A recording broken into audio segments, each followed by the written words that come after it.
Welcome back to the Fantasy Football Forge. My name is Steve. This is my cat Snickers. We are going to continue this 3-round mock draft in part 2 of this video. So on the screen right now, I have part 1, the results from the first round. 2 quick things before we get into rounds 2 and 3 that I forgot on the last video. So first of all was with that Aaron Rodgers trade, I didn't really explain the 2024 conditional pick that Green Bay would be getting from the Jets. And what that was it's a round 3 pick if the Jets miss the playoffs, round 2 pick if they make the playoffs, round 1 if the Jets make the AFC Championship and or better. And the second thing was when I got to the Chargers pick, I meant to thank someone for commenting on one of my quick draft mock draft videos that I do, because I had asked about the Chargers and kind of like how Chargers fans thought I did with that draft, what they thought of the picks that I made, because I struggle with them. And so thank you very much for commenting, letting me know some of your insight as a Chargers fan and what you think the needs are for the team. I did update my needs for them on my little needs chart that I have when I'm doing these. And so I definitely took that into account. Not in this draft, though. Took that into account, and I that will now be accounted for when I do my mock draft 3.0.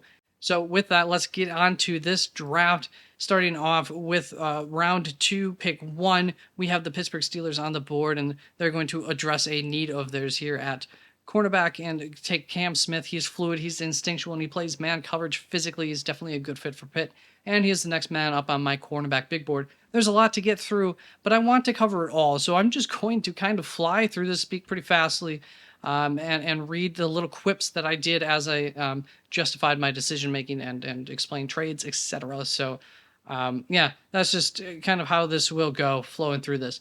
Houston's up on the board, and he is not the next man up on my wide receiver board, but I think that he is worth the risk at this point in the draft, and quite possibly the best fit for Houston, and that is going to be Jordan Addison. He is a crafty route runner who can get big chunks of yardage. He's not necessarily a home run player. They can go for a superstar in the future and maybe try to get a home run hitter later in this draft, but for now, they should help, this pick should help to keep the chains moving and to offer some splash play potential to this offense. At this point, I think that there is a bit of an outlier player that is available and on the board, and the Cardinals in Kansas City come close to a deal, but Kansas City is not motivated enough to give Arizona what they want to move up from 42 to 34 or to move back for Arizona's sake. And Arizona would have liked to get more draft capital to ensure that they can move up if needed to get one of the top centers in this class. But for now, hold the phone. The pick is not in, and we just got a phone call from the Indianapolis Colts. That's right, from one spot higher. And the Indianapolis Colts are calling at the last second, and they just straight up ask Arizona, are you planning on taking O'Cyrus Torrence here? And Arizona says, yes, we are. Indianapolis offers picks 35 and 138 to move up this one spot, to which Arizona says 106 or no deal. And Indianapolis says, okay, we'll pull the trigger. So they pull the trigger. It's what is this? A 59% chance of being accepted. Let's try it again. Come on, accept it. All right, let's just force it through. Sometimes it gets accepted, sometimes it doesn't. But Indianapolis makes that one spot up, and it is expensive, but it's such a beautiful fit for a team that would like to be able to pound the ball. I can only imagine for now, as they get their quarterback up to speed, they have the running back to do it. So O'Cyrus Torrence, it is for Indianapolis. He is a big physical guard who dominates in the run game and can hold his own in pass protection. Arizona now back up onto the board. At 2 inches shorter than O'Cyrus Torrence, Steve Avila shouldn't get in Kyler Murray's way as much when he's looking downfield to the middle of the field. He is not O'Cyrus Torrence, but he's still a strong and experienced interior lineman. The Los Angeles Rams come up onto the board, and the Rams have a lot of holes, a lot of needs, and frankly, I think the edge position has fallen more than it very well might on draft night in this mock. So they get the next guy up on my board. He is a leader. He is he looks the part when he's up on the field, despite some size and length concerns. He is BJ Ojulari. BJ already has a pass rushing repertoire, and he understands the position quite well. He should be able to come in year one and have some sort of impact early on. And I think that the Los Angeles Rams wants to get the most out of this Matthew Stafford trade, so it's important to them to quick fix this team. And so I think BJ Ojulari can come in with enough skills to at least contribute on the defensive side of the ball and help patch one of the holes that they have. Then Seattle comes up, and Seattle made the move to ring in the future earlier in this draft by trading up for Anthony Richardson, but they're not in some sort of complete rebuild. They just happen to have the stock to be able to do it. They do, however, need to overhaul their defense if they're going to have a fighting chance once they get into the playoffs. They've tried and they've tried again with these darn edge rushers that they've been drafting over the past several years, and they're going to try again. This time, I think that they're going to get a good one. One of my guys of this draft, actually, in Adetomiwa Adebawore. Adebawore will bring versatility to this front seven. Is he a defensive end? Is he a pure edge rusher? I think he can just help in a rotation at both spots. He attacks with leverage, and he has a high motor capable of bringing pressure from the interior if need be, but he can also help to set the edge up against the run. Frankly, I think that he is a complete package. Some people would call him a tweener. I think he's just a complete package to be used in multiple ways. Enjoy him, Seattle. Hopefully, this gets you over that hump at that edge position. Then Las Vegas comes up on the board, and Max Crosby cannot do it all on his own, and the man needs some help. So we have this run of edge rushers because, like I said, I think more should go earlier, but that's not how this draft scenario worked. And so the trio of Chandler Jones, Max Crosby, and Felix Anudike-Uzomah could be a real nasty rotation. Felix is strong, he plays with a high motor as well, and he has some good bend that he utilizes with his already there pass rushing repertoire. I think that'd be a good addition for Vegas, and Carolina comes up onto the board, and Carolina is happy to get some extra draft capital, and Kansas City would like to get in on this run on the edge rushers since they are quickly disappearing, so I do have Kansas City calling up, and Kansas City will give them a little extra draft capital here and pick 134 to move up 3 spots to grab Will McDonald here. He is another high motor player. He's long armed. He's just a pure edge rusher. Doesn't bring a whole lot more than that. I don't think that he fits the system as some sort of every down player necessarily, but he should make for an excellent rotational addition who can bring a much needed spark to this front seven, and that's where I like him in this system. Then New Orleans comes up on the board, and I was close to going Jahmyr Gibbs for the Saints, but it didn't feel right. Wide receiver is probably a bigger need anyways, and with Zay Flowers still on the board, that's probably the route that they would go by a lot of people's odds. However, I have Josh Downs higher on my board, and I also think that he fits into the slot role more nicely on this specific roster. So that's who I am going to go for New Orleans, Josh Downs. He is a playmaker, and with Olave and hopefully Mike Thomas taking all of the attention along the perimeter, Josh Downs could really rack up the chunk plays, move the chains, and sneak in for some quick throws underneath right near the end zone for some touchdowns. The main reason that I could be wrong here would be because New Orleans has no faith that Michael Thomas can stay healthy, in which case you go Zay Flowers because he can be moved out onto the perimeter with a higher chance of success, be more impactful than I think Josh Downs could probably do in that kind of role. Then Tennessee comes up onto the board, and I'm not so sure that Tennessee would be too in love with Zay Flowers, but at this point they're definitely receiving some phone calls about teams interested in trading up for Zay Flowers. And I think it comes down to the Falcons and the Patriots. In this case, I have the Falcons with they just have a little better ammo to be able to make a simple deal go through with Tennessee, whereas the Pats could always outbid them, but I'm going with the Falcons winning out here. Just going to move up 4 spots for pick 110 and get that deal done. And the Falcons are going to take Zay Flowers, obviously. If there's any team that likes the wide receivers in this draft, it's the Falcons. Their need is kind of specifically these quick, smaller, shifty guys is what they need. So, it works out, I think, incredibly well for them. Now let's move on to Carolina here and just move back themselves a little bit. And there are a lot of routes that Carolina could take. They have a surprisingly holeless roster overall. And for that reason, I end up coming back to the wide receiver position after ignoring that need initially. I spent a lot of time on this pick. But in this scenario, we're going to swing for the fences and really give Bryce Young a weapon here who could really open up this offense wide. They've addressed, in the offseason, this wide receiver position to some extent, but Jalen Hyatt could help to really, he's an explosive player. He can open things up. He probably will take a little bit of time to develop, but that's okay for Carolina. Their window is not this season, and he'll have some decent veteran wide receivers to learn from too. Then the New York Giants get up onto the board, and Jets. And he is an older prospect that I have him taken here, but that's part of why he is the most polished in this class at his position. The Jets don't have a very good center. And so they're going to make sure that they give Aaron Rodgers the tools that he needs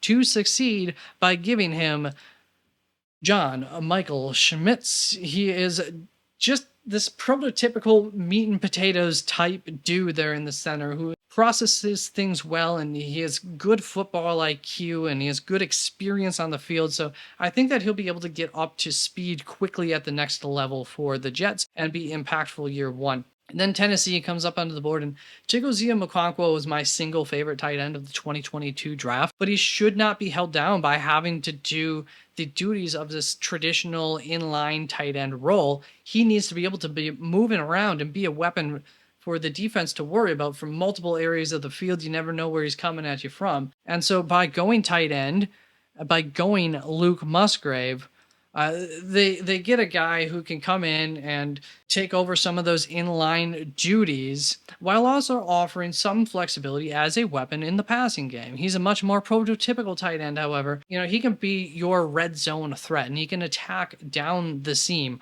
Plus, he has solid growth potential himself.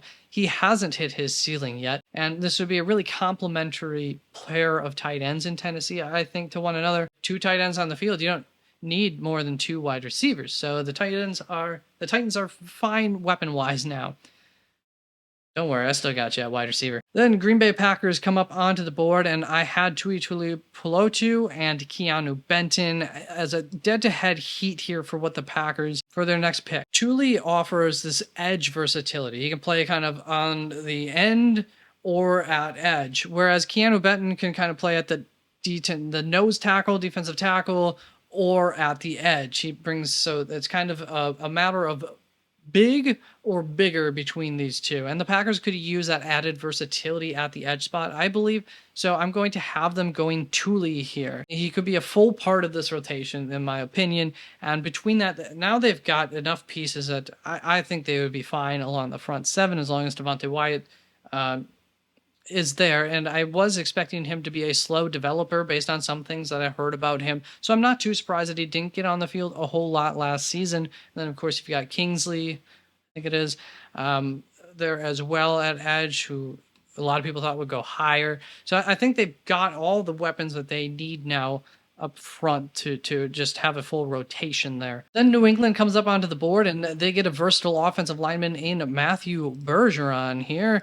Haven't addressed that spot yet. He's a smooth mover who can get out on the blocks, and you combine that with Cole Strange, who can definitely move well, and you're starting to really see an offensive line that can get out and block downfield as well as just getting east to west for screen type plays, etc. So like what they're building there with Matthew Bergeron. Then Washington comes up on the board, and I think it's important that Washington get the best player available. And this pick, I have them taking my favorite Mike linebacker in Jack Campbell. He is a player who I could see definitely getting taken at the back end of the first round. He's a big boy. He already looks like an NFL caliber player, and he is a good leader, and he processes the field well. So I think a great pickup there for Washington. Then Detroit comes up, and Detroit is going to continue to vamp up this defense with a linebacker who fits their system really well as a stack linebacker, and that is going to be Trenton Simpson. He has great range in coverage and in pursuit, and he shows instincts in open space, and he finishes plays with power. Then Pittsburgh comes up next, and they too have a need at the linebacker spot. Pick could definitely go Drew Sanders here, but I think that Deion Henley is an excellent fit, and I have him ranked higher. So I have them going Deion Henley. Deion converted from the wide receiver position to the linebacker position I believe he's only played at the linebacker position for 1 year. He is still learning, but the man came up with big plays when needed. He rallies to the ball well, and he can bring the heat on the blitz, and he does extremely well in zone coverage. In fact, it's pretty evident that his time at the wide receiver position has given him some insight into how to play at this new position for him at linebacker that he seems to utilize on the defensive side of the ball. He really, really well and uniquely. And obviously, only playing one spot at this position, you're thinking that this guy's a day 2 pick says a lot. So Diane Henley could be a really good long-term pick here for Pittsburgh and still contribute to a need here in the short term. Then Philadelphia gets up onto the board, and the Eagles land a playmaker in the backfield with a pick that they picked up in that trade back with Tampa Bay. And I have them nabbing, I think he's up here, Jahmyr Gibbs. He is the most explosive back in this draft, and he can do it from on the ground, in the air. There are some concerns about him being a 3-down back, but I don't think that Philly is too worried about that. They don't overuse any single running back normally, so it works out just fine. Love this pickup for them. Then Miami comes up onto the board next. There you go. I'll give you a little peek of some of those last picks. And Miami, with no tight end in sight here, Miami is open to a trade, and the phone lines are pretty cold, but Arizona actually offers a good enough deal. This is not some sort of great deal. It definitely works in favor of Arizona, but Miami gets some much needed capital out of it, and so they take a risk in some senses. Arizona moves all the way back from 66 with just pick 105. 451. And with that, Arizona comes up and they take my guy in cornerback, Julius Brents. Absolutely love it. Arizona just killing this draft on the defensive side of the ball right now. Then Seattle comes up, and straight to defense we go by getting Seattle an aggressive press man corner who tackles well, and he has great length. He is just their type of guy, and that is going to be Tyreek Stevenson. Then Chicago comes up onto the board, and the Bears could definitely benefit from taking a cornerback here, but because they ignored the offensive line last season, they are going to have to continue to make sure that their quarterback does not get so beat up. 55 sacks, that's what they had last season, is far too many, and frankly was not a surprise to anyone with not addressing their already crappy offensive line last offseason in that draft. You can't have that happen again for much the same reasons that I like Luke Wypler for the Lions. I also like him for the Bears, so I have them going Luke Wypler. Luke is a sound technician, and he has great range when getting to the second level. He also excels at pass blocking, so he should help to protect Fields both in the pocket and down the field. As always for the Chargers, so many options with no clue of which one to choose. Edge is probably one of their biggest needs, so that's where I end up going for them here. They've struggled against the run, and Derek Hall is great against the run. His pass rush will have to develop more, but that's okay for now. Hall comes off the line with a powerful burst, and he has good length. The tools are there for Derek Hall. It just needs to learn a little bit more and fine-tune them. Then Detroit comes up, and the Lions have had an excellent start to the draft, so it's time that they take a moment to look into their future. I have them taking Hendon Hooker here. Hooker is a polarizing quarterback, but even the haters still have him as a top 6 quarterback in this draft class, for whatever that's worth. The Lions are building a really, really solid roster, especially assuming that they hit it in this draft class. And in this draft, they decided not to go up and take a top-of-the-line quarterback. So instead, they'll draft and develop here. I think the hope would be that they'll know by next season if he is their future, or if they need to make an attempt to go up the board in the 2024 draft to get one of those quarterbacks. Either way, they have given themselves a couple of years to develop a guy like Hendon Hooker, and so that's what they're going to do here. Then Jacksonville comes next up onto the board, and they need help at the nickel spot. They could go with DJ Turner or Antonio Johnson. I think DJ Turner is the higher end prospect out of the two, but specifically when looking at the hole that we are trying to fill for Jacksonville, Antonio Johnson probably is the more natural fit, and he has the higher floor / more experience with that specific job already. And so we're going to draft Antonio Johnson. He has good size, he processes well, and he loves to hit and blitz. Then New York Giants are up on the board, and well, dear Giants fan, I am sorry for mocking Luke Wypler to you at the end of the first round several times, even though I don't think that'd be bad. Here we are at the end of the second round, and we are still going to do a mighty fine job of filling that hole with the big boy from Wisconsin. That is Joe Tippmann. Joe is massive. He is 6'6" and 313 pounds, but he's still really athletic. Despite his size, he still may get pushed off balance at the point of attack, which could be an issue. But what a massive center prospect he is. And if it doesn't work out at center for some reason, then he should be able to move to the guard, no problem. So offer some versatility there too, if things don't work out as hoped. Then Dallas comes up onto the board. And does Dallas need a cornerback? No. Can they help themselves? No. Is it a bad pick? Possibly. But you can never have enough cornerback depth. He could definitely help the unit and, of course, be a piece into the future if he pans out. Of course, as you may have noticed, I picked Emmanuel Forbes for them. At this point in the draft, the upside is too much to turn down for Dallas, and I don't blame them for that.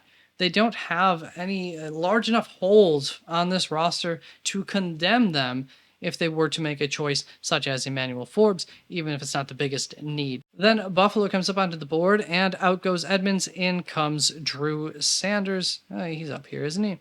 There we go. Drew used to play along the defensive line, and he moved back into the linebacking corps, so he's still learning the position, and he could stand to put on a few more pounds yet. That said, he's done really well, obviously, already at the position. He's a tall, fluid playmaker. He understands how to read the gaps well in order to both stop the run and in order to blitz the quarterback. So brings a little bit of everything to this defense. Then Cincinnati's up onto the board. And frankly, Cincinnati's not too afraid of their current target going immediately. So when Philly calls them and offer them a future 5th round pick to move back 2 spots, they're open to it. Just 2 spots for Cincinnati to move back, just 2 spots for Philly to open up. So it's just kind of here's something for the trouble. Thank you very much. Philly hasn't been able to add depth to their offensive line in this mock yet. And there's one guy who stands out as a great guy for some interior depth for the team. He is a versatile player, played tackle in college, and he projects as a guard in the NFL. Do you know who it is yet? That player is Cody Mock. Now, on to Chicago, and the Bears have protected their quarterback. They've gotten him weapons already. It's time to turn their attention to the defensive side of the ball, where there are plenty of needs for this team. They could go a lot of routes, but I have them taking my next big man off of the board to shore up that front line and just to take up some space up there, let other guys do their job. He's a massive dude who, for his size, and that is an important distinction for Siaki Ika, for his size, he's a pretty great athlete. He's not a pretty great overall athlete compared to others on the field, but for his size, he is a good athlete. He can get some surprising interior pressure onto the quarterback, and meanwhile, just help to anchor the run with that size as well. He kind of gets better interior pressure from the interior spot against quarterbacks than you would expect for a man his size. However, he kind of does worse against the run than you would expect for a man his size. So it's not all there, but all the tools I think are there for Siaki Ika, and to hopefully be better than just a space eater. Then the Bengals come up onto the board, and Cincinnati may be in need of a running back, so I'm going to have them kick off the next tier of running backs, which may take a while to get through, by taking the undersized but ultra explosive, elusive, versatile running back in Devon Achane. The biggest drawback here is his pass blocking ability. Hopefully Darnell Washington can help to prevent that from being too noticeable for the time being, and Devon Achane's a heck of a playmaker to add to this team. Then Kansas City's up on the board, and Kansas City is receiving calls from multiple teams on DJ Turner. And in a savvy move here, the Chicago Bears are going to protect themselves, and they're going to move up 1 spot. They passed up on this guy just a short bit ago, essentially, with the plan here. So Chicago blocks things. Kansas City doesn't have to move back all that far, just 1 spot. And it becomes obvious for Chicago, as they're in these talks with Kansas City, that others are calling in. So Kansas City is able to snag up a future 4th rounder from Chicago here, just move back 1 spot. Pretty solid value for Kansas City. Doesn't really need to, they don't really need more capital this year, and the Bears have 3 picks in the first 2 rounds next year. So it kind of works out for both teams here. 61% chance being accepted. Chicago just moves up that 1 spot, and they take the very versatile and athletic, technically sound cornerback, who we've already mentioned, who it would be DJ Turner. He's good in both man and zone, and he is good on the perimeter or in the slot. Chicago will find a spot for him and work him in just fine, just kind of the guy they need. Then Kansas City back up onto the board, and he's quick, he's powerful, he's long, he's strong, he's a versatile defensive tackle that could absolutely be a steal at this point in the draft. That man is Keanu Benton. Houston comes up onto the board, and you can never have too many defensive backs. Houston has a lot of capital to keep building in the next 2 years, so they go with best player available at the position that they're always in need of more from, and that player is going to be Kelee Ringo. Right down there. Kelee is an instinctual defensive back who should be able to find a role in the NFL. Is that role at safety? Is it at cornerback? I'm not sure. But at this point in the draft, he's definitely worth taking a shot on. And so Houston does so. Then Miami's up onto the board, and Miami would still like to add a few more bodies in camp. So Green Bay's offer that has fallen on deaf ears to both Kansas City and Houston is heard.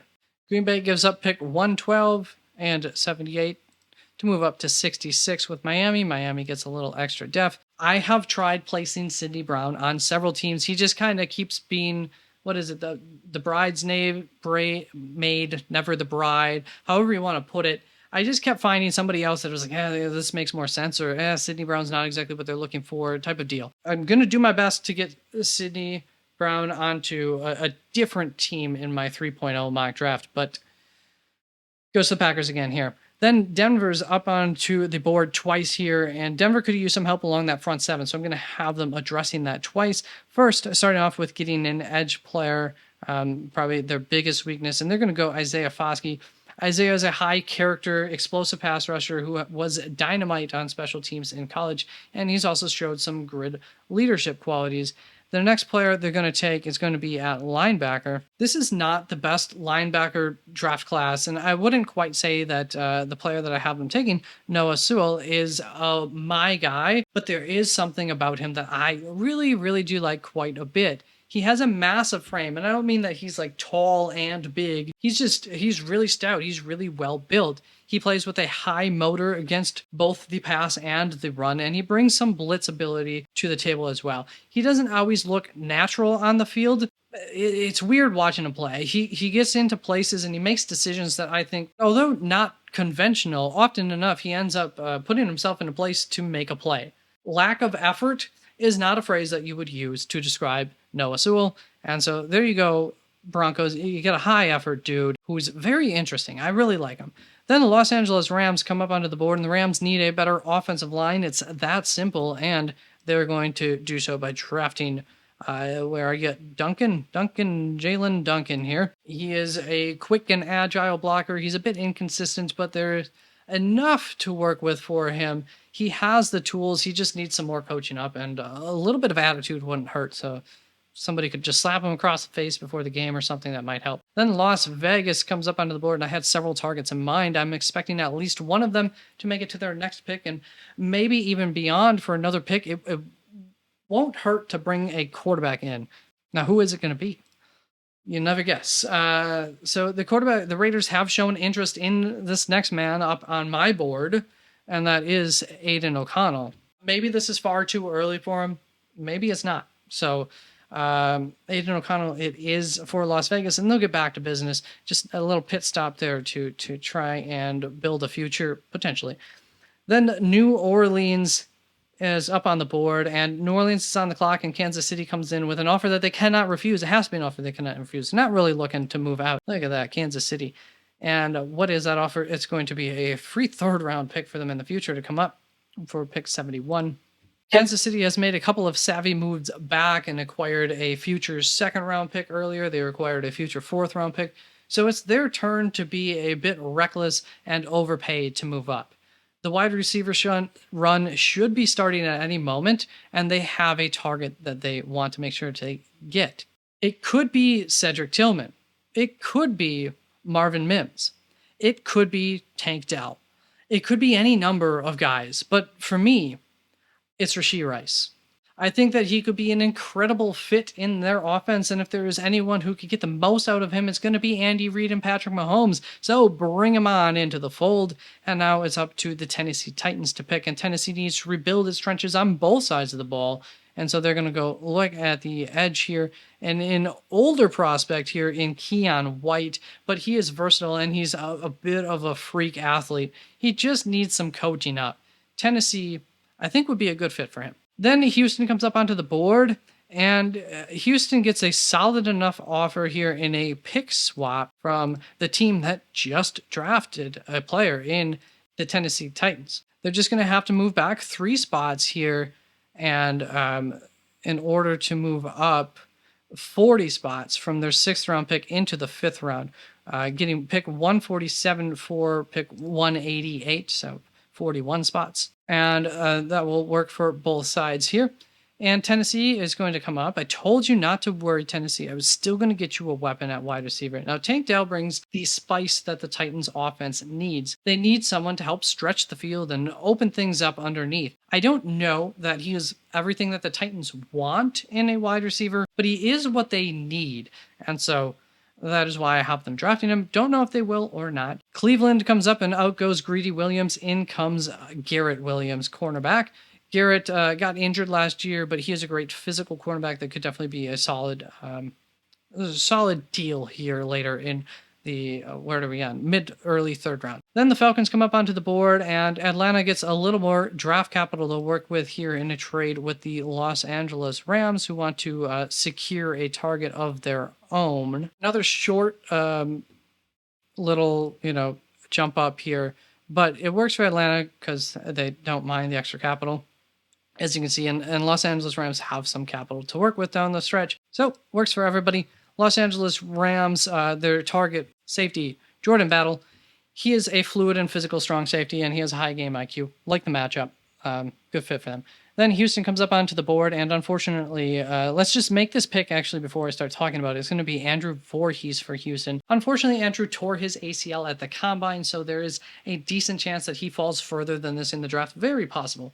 However, if a team likes him as much as I do, then they might find, especially a team who's rebuilding or something like that, who doesn't need immediate impact players this year, they just might find the value to be good here. Maybe not the value, but they might find the fact that they could get a really, really, really good talent at this point in the draft who can help them next season be worth it. So 2023 is not Houston's window, kind of starts next season. So yeah, they'll have them available next year for sure. Then the Falcons come up on to the board, and the Falcons, I have, they just traded for Jeff Okudah, so it's a little bit tougher for me to draft for Atlanta at this point in the draft. Cornerback would have made sense here for them. It feels a little too early to draft some of their biggest needs. So in the end, I have them going linebacker here. They have links to linebacker DeMarvion Overshown, and he is the next man up on my linebacker board, and it is a need. So I think that's a good match. They're a very possible draft pick for them here in the 3rd round. Then Miami finally comes up onto the board after trading back a couple times, and the Dolphins decided not to trade back up so that way they could hold on to that capital that they earned. In doing so, they've been holding their breath. A couple of them probably passed out, but they've been holding their breath for a while now, and they're able to have a big sigh of relief because an offensive lineman who I think is an excellent match for their system is still on the board. I think a target, my guy for the Miami Dolphins, and Blake Freeland. So far, the trade back has worked out for them. I would have taken him for them earlier, honestly. Then Indianapolis is going to go cornerback Eli Ricks. Eli does well in zone coverage, so he should be a good match for the Colts scheme, and he is also next up on my big board, so it works out for them. They easily have the capital to move up into the mid-4th round or so for a wide receiver yet if they need, but currently with how this draft has fallen, I think that the wide receivers is a deeper position than the cornerbacks that are left. So that's why I have them going cornerback here. Definitely could go wide receiver here. But if they really need to, they can still move up for wide receiver into that mid-4th round, like I said.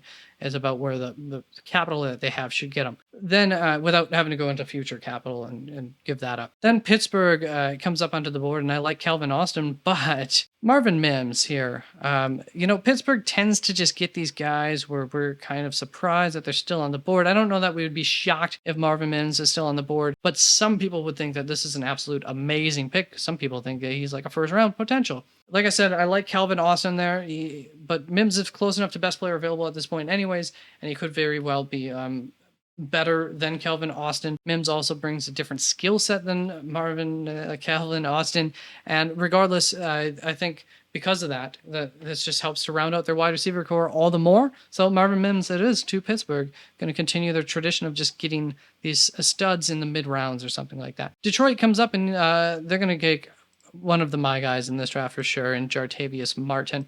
He's a versatile physical playmaker who can bring depth to the secondary in year one. However, the main reason for going in and getting him is going to be for his use in year two. Chauncey Gardner-Johnson is on a 1-year contract, and Tre'Vius Martin should be able to take over that nickelback role in year two, while once again bringing some depth in case of injury to both the cornerbacks and in case Chauncey Gardner-Johnson were to get injured. Which brings up Tampa Bay. And I have Tampa Bay looking to move back on their own here.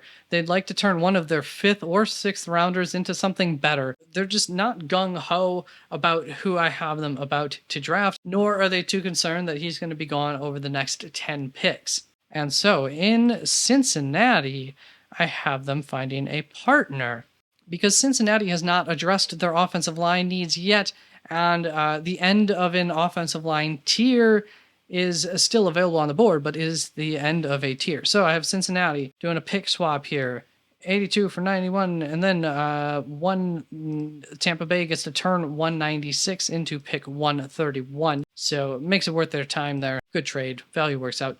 And the Bengals are going to take an offensive tackle here who could definitely outperform his draft position in Tyler Steen. Really like him a lot. I would say probably a my guy along the offensive line there. Then Seattle comes up onto the board, and maybe they feel comfortable waiting until their next pick with this guy, but they did use one of their top 30 player visits on him, so maybe not. Plus, he is the top of my next tier for offensive line to go. He is versatile, he plays with a high IQ, and he is quite mobile. And that player is going to be offensive tackle Braden Daniels. Like I said, versatile, so you can help on the interior of the offensive line too, potentially. And works out. Miami comes up onto the board next, and I tell you what, this is working out for them. So Zach Kuntz is actually next up on my big board, but he is not a match for their system. He's a big receiver. He's not what they're looking for as far as the ability to block and whatnot. So we go one spot down further on my draft board to the top tight end here in Tucker Kraft. And the Dolphins get a very good tight end who fits their system well. So this trading back thing that the Dolphins did has worked really well for them, in my opinion. So if the real draft works out like this and they start trading back, don't get concerned, Miami Dolphin fans, because if it turns out like this, I think you'll be pretty darn happy with it. Going to get 2 extra picks here. Then the Los Angeles Chargers come up onto the board, and with only 3 running backs off the board at this point, the Chargers are going to take their favorite running back, and I have it being Dwayne McBride. Then Baltimore comes up on the board, and Baltimore addresses a need at the cornerback position that's who it is. Tre'Vius Hodges-Tomlinson could be a good fit for them. I don't know. I think so. And he doesn't have to change uniform colors too much. Then Minnesota comes up, and Minnesota is, they have 2 needs. So I have them looking for trade. So Minnesota needs a cornerback and a wide receiver. And if you look, it's going to be a while here yet. And there's cornerback and wide receivers are in these tiers that are kind of dwindling down. But if you play it right here with San Francisco, they're going to be able to do this little pick swap thing where they're going to move back a little ways, sure, but they're going to move this 119 up to 101 and hopefully be able to take from both of the currently available tiers at wide receiver and cornerback. That's the plan. That's the hope for Minnesota. Let's see if this gamble works out for them.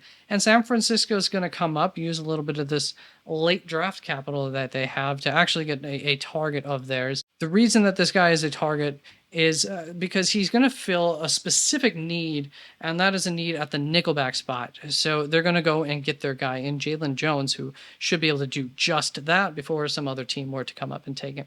Then Jacksonville comes up onto the board next, and we're going to hope that an interior lineman that we like drops to Jacksonville, or we could have the capital to be able to make a small move up for one yet if that starts to run out. So we're going to kick off the next tier at the edge rushers, however, because that is a bit of a need in Byron Young. He's an older draft prospect, but they've used a top 30 visit with him, so we know that he is on their radar, and this is about the time of the draft we're expecting him to probably go. So works out there. New York Giants up on the board next, and news just came out of a holdout situation boiling up with Saquon Barkley. So not many running backs have been taken off the board yet, so the Giants feel strongly on one of the remaining ones. This could definitely make sense for them. So I have the New York Giants going with Tank Bigsby. And now we're going to see a little bit of a run on the running backs here go. As Dallas comes up on the board, and I don't think that Dallas wants Tony Pollard to be an every down back. Zach Charbonnet is going to be one of the guys here who should be able to take some of that load off of him, offer him something a little bit different, a little bit more sturdy.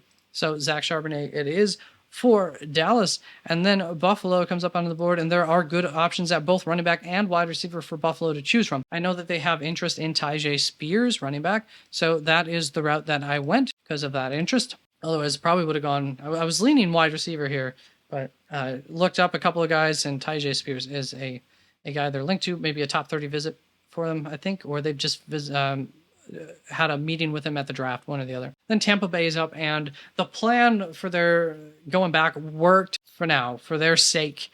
Hopefully the prospect also works out, but the plan worked out. Who is their prospect here? He's right up here. Tanner McKee, quarterback. Aside from a few of the top quarterback prospects that went in the first couple of picks, there's basically all 24-year-old or older prospects at quarterback this year. COVID has pushed some guys back or whatnot.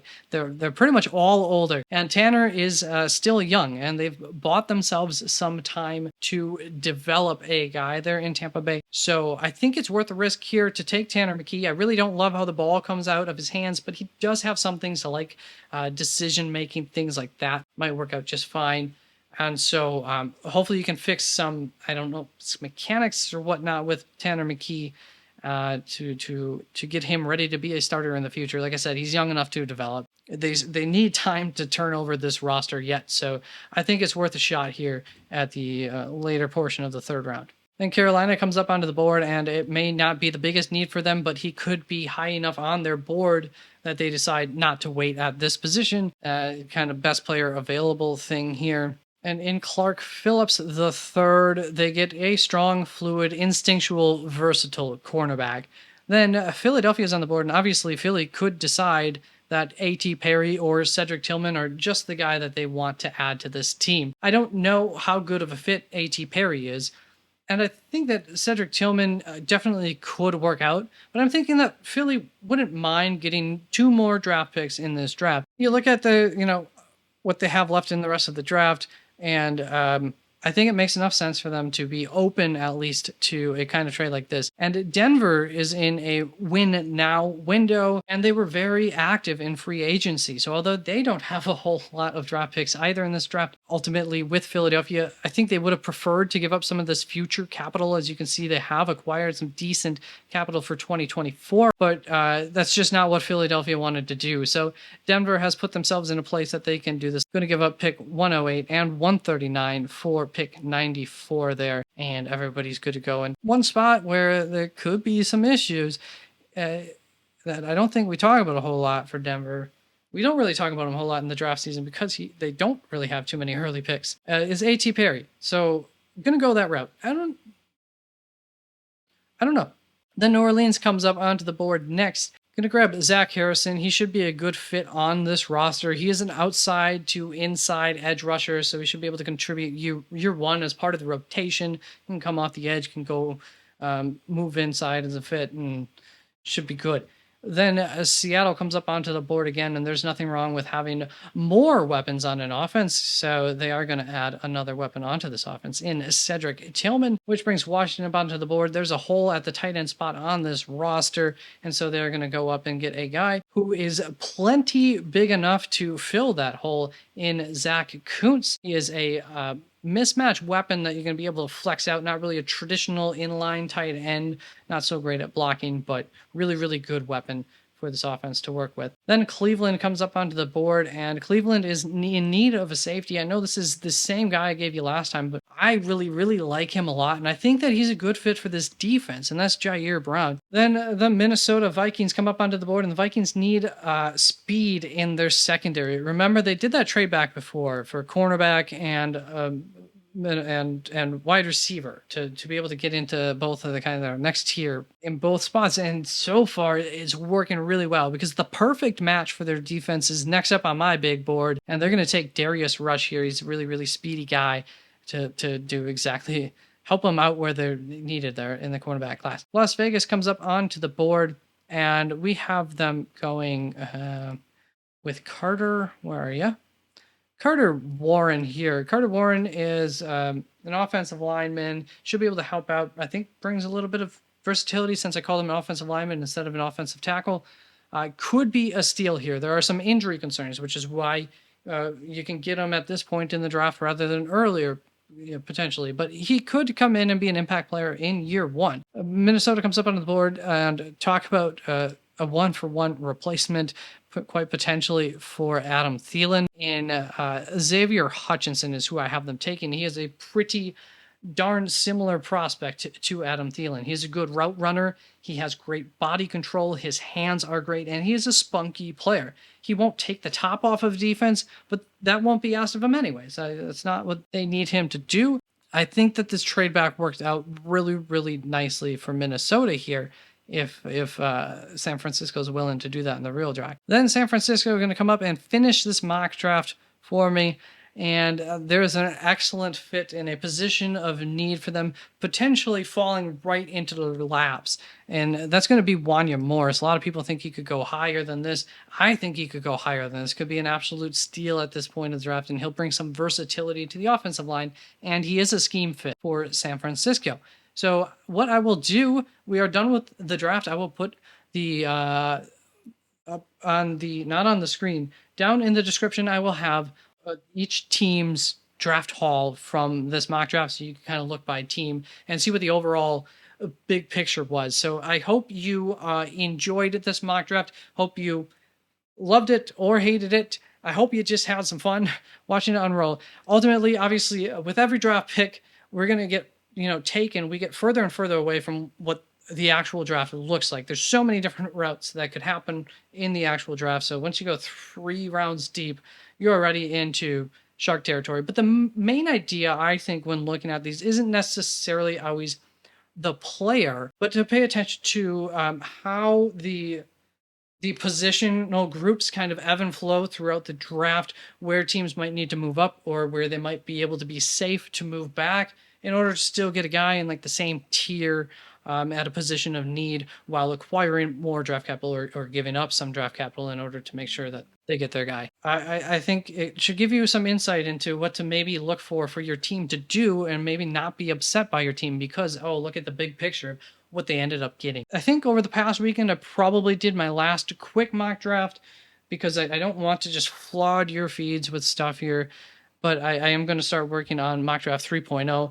And I plan on making that into just one video where I'm probably just not going to really talk about the first round guys because, they get talked to death. And so just like why I spent some time to talk about all the guys, at least in brief in this mock, is, when you hear a guy's name now get taken off the board that you hadn't heard from some of the other mockers, or whatnot. Now you might be able to say, oh, yeah, I've heard that name before. He's good at this. He's good at that. Like, oh, I'm excited because he could bring this to our team. That's more what I like to look at in these second round players, to just bring them some attention to them. So I think I'll do that with my mock draft 3.0 more so than worry about talking about the first round players. I think you've heard enough about those guys, more than my knowledge is on them anyways, from more knowledgeable people. So thank you once again. Take care. Love you. That was awkward. Hey, it's me again. I just ended the video, and now I'm coming back just to, or maybe I'll slip this in somewhere in the video. Maybe I'll slip this in the front or something. I don't know if I said it. I think I'm going to go live for the NFL draft. I don't expect you to come and hang out with me all draft. That would be awesome if you did, and you are welcome to come visit me and hang out as long as you would like. I figure, why not? I would love to be watching some of those guys. I would love to hear Brett Coleman's takes on people. Would love to hear that franchise guy's takes on people. But I have opinions too on these things, and so I'll be going live for, I think, the entirety of the draft. So I'll probably go live like 10 minutes prior to the draft. I'm not going to sit here and do some whole pre-show for it, but I'll get up there, get going shortly before the draft gets started, and we'll get together, speculate. I'll obviously be, there probably won't be a whole lot of people in there, so I'll be active with the chatters who are there. So I hope to see some people there. Hopefully it's not totally dead. If it is, I don't really care. I'm still watching the draft, which is great. So peace out. Happy draft season. Bye-bye.